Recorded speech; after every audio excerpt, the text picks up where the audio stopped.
about how can you enable announcements on your Roblox app. All you have to do in the first, so you just go down, click on more down here.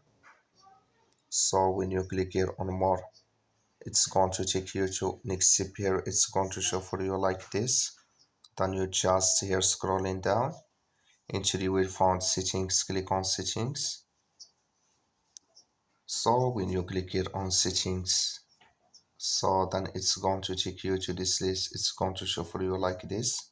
Click here on notifications.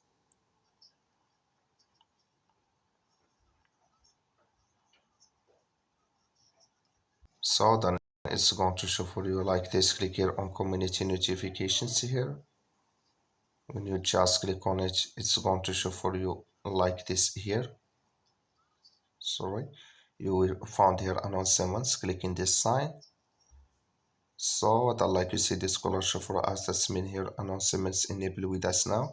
That's all you have to do. Thank you for watching. Don't forget to support us by liking, subscribe.